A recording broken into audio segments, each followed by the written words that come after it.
Hello friends, हम आपके लिए इंडियन पॉलिटी की टेस्ट सीरीज लेकर उपस्थित हुए हैं, जिसकी प्रस्तावना के महत्वपूर्ण प्रश्नों से शुरुआत की गई है। आइए हम फर्स्ट प्रश्न देखते हैं।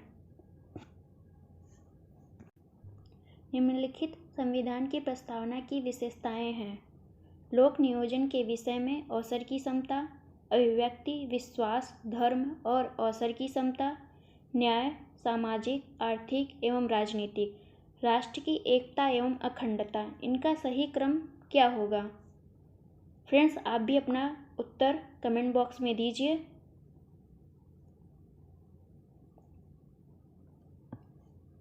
इसका आंसर डी होगा, 3, 2, 1, 4। नेक्स्ट क्वेश्चन देखते हैं। भारत के संविधान का दर्शन किस पर आधारित है? नेहरू रिपोर्ट 1928, नेहरू का उद्देश्य प्रस्ताव, महात्मा गांधी का 1922 में यंग इंडिया में लिखा गया आलेख, भारतीय राष्ट्रीय कांग्रेस का 1929 का पूर्ण स्वतंत्रता का प्रस्ताव। आप लोग भी अपना आंसर कमेंट बॉक्स में दीजिए। इसका आंसर होगा बी, पंडित नेहरू का उद्देश्य प्रस्ताव। आइए इसकी व्याख्या देखते हैं। संविधान का दर्शन जवाहरलाल नेहरू द्वारा 13 दिसंबर 1946 को संविधान सभा के समक्ष रखे गए उद्देश्य प्रस्ताव में निहित है, इसलिए इसे उद्देशिका भी कहा जाता है। नेक्स्ट क्वेश्चन फ्रेंड्स, भारतीय संविधान की प्रस्तावना है। संविधान का एक भाग नहीं है, संविधान का एक भाग है लेकिन कोई शक्तियां नहीं देता है, संविधान का एक भाग है तथा इसका उपयोग संविधान के अन्य प्रावधानों की व्याख्या के लिए किया जा सकता है। आप भी अपना आंसर कमेंट बॉक्स में दीजिए।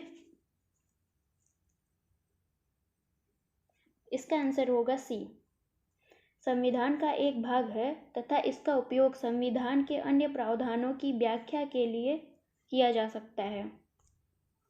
आइए इसकी व्याख्या देखते हैं फ्रेंड्स।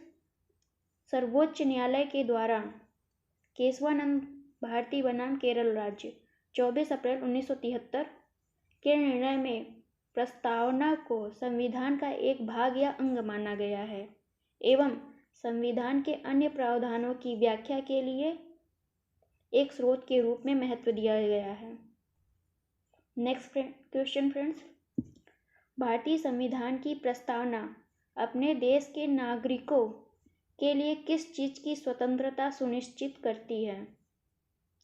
देश में कहीं भी बसने का अधिकार, शैक्षिक संस्थाओं की स्थापना एवं चयन की स्वतंत्रता का अधिकार, अभिव्यक्ति की विश्वास, धर्म और अवसर की समता, प्राथमिक स्तर पर शिक्षा का अधिकार। आप लोग भी अपना आंसर कमेंट बॉक्स में दीजिए फ्रेंड्स। इसका आंसर है सी, अभिव्यक्ति, विश्वास, धर्म और अवसर की समता। आइए इसकी व्याख्या देखते हैं। अभिव्यक्ति, विश्वास, धर्म और अवसर की समता प्रस्तावना में वर्णित है, जबकि अन्य तीनों संविधान के भाग 3 में हैं। वर्णित मौलिक अधिकार के अंतर्गत क्रमशः आर्टिकल 19E और आर्टिकल 21A नागरिकों को प्रदान किए गए हैं। नेक्स्ट क्वेश्चन देखते हैं फ्रेंड्स, भारतीय संविधान की प्रस्तावना में उल्लिखित आर्थिक न्याय का क्या अभिप्राय है? संपत्ति का समान वितरण, न्याय के प्रशासन में समता, सामाजिक क्रांति, गरीबों को सत्ता न्याय। आप भी अपना आंसर कमेंट बॉक्स में दीजिए फ्रेंड्स। इसका आंसर है ए, संपत्ति का समान वितरण। नेक्स्ट क्वेश्चन, निम्न में से कौन सा कथन असत्य है? गणराज्य राज्य का प्रमुख राजशाही सम्राट नहीं है। धर्मनिरपेक्ष राज्य द्वारा किसी धर्म विशेष को राज्य के धर्म के रूप में मान्यता न दिया जाना। लोकतांत्रिक सरकार का सरकार का उसकी जनता की इच्छा से प्राधिकार प्राप्त करना। संप्रभुता, सरकार का स्वयं की आंतरिक एवं बाह्य नीतियों के संचालन में स्वतंत्र नहीं होना।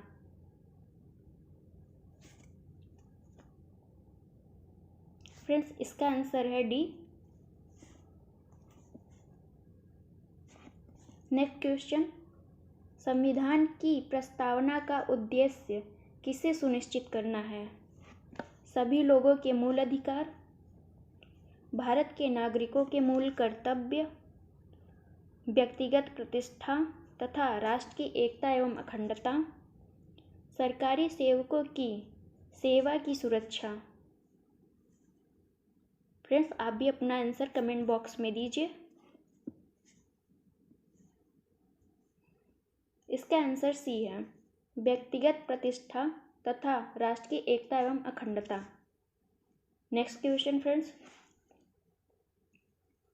किस संविधान संशोधन से प्रस्तावना में समाजवादी एवं पंथ निरपेक्ष शब्द जोड़े गए हैं? 15वां संविधान संशोधन अधिनियम, 39वां संविधान संशोधन अधिनियम, 42वां संविधान संशोधन अधिनियम, 44वां संविधान संशोधन अधिनियम। फ्रेंड्स, इसका आंसर है डी। फ्रेंड्स, इसका आंसर सी होगा, 42 अमेंडमेंट। इसकी व्याख्या देखते हैं फ्रेंड्स।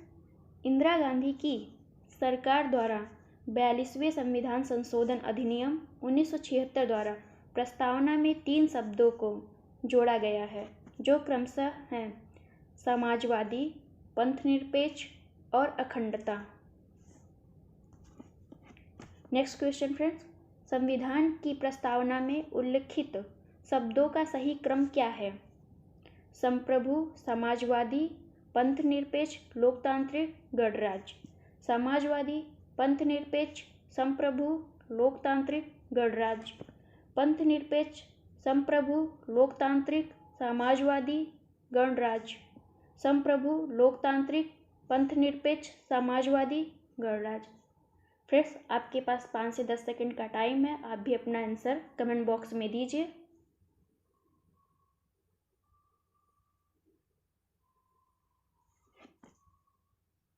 फ्रेंड्स, इसका आंसर ए है, संप्रभु, समाजवादी, पंथनिरपेक्ष, लोकतांत्रिक, गणराज्य। नेक्स्ट क्वेश्चन फ्रेंड्स, संविधान की प्रस्तावना संविधान का एक भाग नहीं है, प्राप्त किए जाने वाले लक्ष्य को इंगित करता है, संसद द्वारा इसमें संशोधन नहीं किया जा सकता है, संविधान की शक्ति का स्रोत है।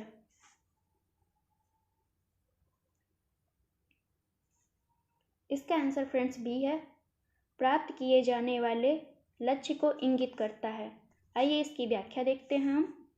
विभिन्न प्रकार के न्याय, स्वतंत्रता और समता के साथ साथ भारतीय संविधान की मूल विशेषताओं के लक्ष्य को प्राप्त करने की ओर इंगित करती है। नेक्स्ट क्वेश्चन फ्रेंड्स, संपूर्ण प्रभुत्व संपन्न शब्द का सही अर्थ निम्नलिखित में से क्या है? केवल आंतरिक मामलों में स्वतंत्र निर्णय की शक्ति, केवल बाह्य मामलों में स्वतंत्र निर्णय की शक्ति, आंतरिक एवं बाह्य मामलों में स्वतंत्र निर्णय की शक्ति, इनमें से कोई नहीं। फ्रेंड्स, इसका आंसर होगा सी, आंतरिक एवं बाह्य मामलों में स्वतंत्र निर्णय की शक्ति। आइए इसकी व्याख्या देखते हैं। भारत न तो किसी अन्य देश पर निर्भर है और न ही किसी देश का डोमिनियन है, अर्थात भारत अपने आंतरिक और वैदेशिक मामलों में बिना किसी बाहरी दबाव एवं प्रतिबद्धता के स्वतंत्र रूप से निर्णय लेने में समक्ष होगा। 12वां क्वेश्चन, निम्नलिखित को संविधान की प्रस्तावना में अंतर्लिखित क्रमानुसार व्यवस्थित कीजिए। समता, स्वतंत्रता, बंधुत्व, न्याय।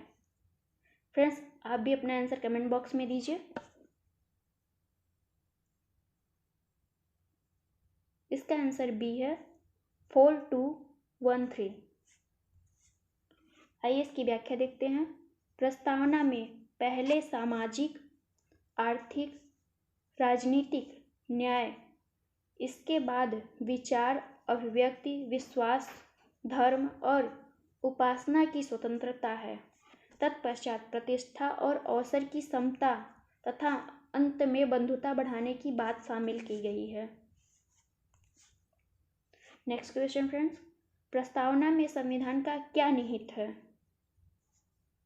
मूल दर्शन, प्रत्यक्ष लोकतंत्र, साम्यवादी स्वरूप, नास्तिक राज्य। इसका आंसर होगा ए, मूल दर्शन। आइए इसकी व्याख्या देखते हैं। प्रस्तावना भारतीय संविधान की भूमिका की भांति है, जिसमें संविधान के आदर्शों, उद्देश्यों, सरकार के स्वरूप, संविधान के स्रोत से संबंधित प्रावधान आदि का संक्षेप में उल्लेख है। इस प्रकार प्रस्तावना में संविधान का मूल दर्शन निहित है। नेक्स्ट क्वेश्चन फ्रेंड्स, भारत में लोकतंत्र का कौन सा स्वरूप प्रचलित है? भारत में लोकतंत्र का कौन सा स्वरूप प्रचलित है? प्रत्यक्ष लोकतंत्र, अप्रत्यक्ष लोकतंत्र, दोनों का मिश्रित स्वरूप, दोनों में से कोई नहीं।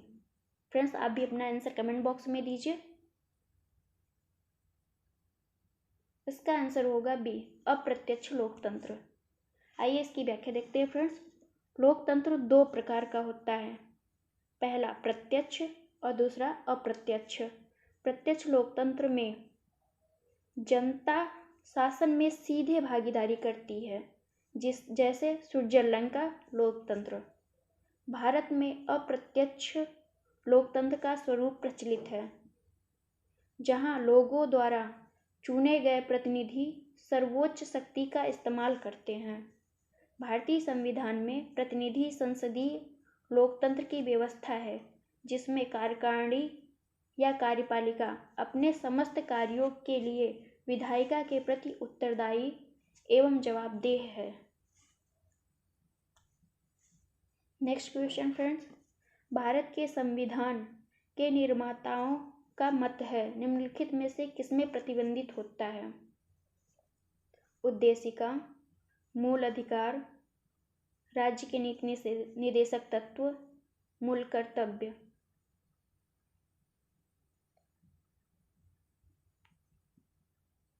फ्रेंड्स, इसका आंसर ए है, उद्देशिका। आइए इसकी व्याख्या देखते हैं। संविधान की उद्देशिका में उन आधारभूत दर्शन और राजनीतिक, धार्मिक, नैतिक मूल्यों का उल्लेख है जो हमारे संविधान के आधार हैं। इसमें संविधान की सभा की महान और आदर्श सोच उल्लिखित या परिलक्षित होती है।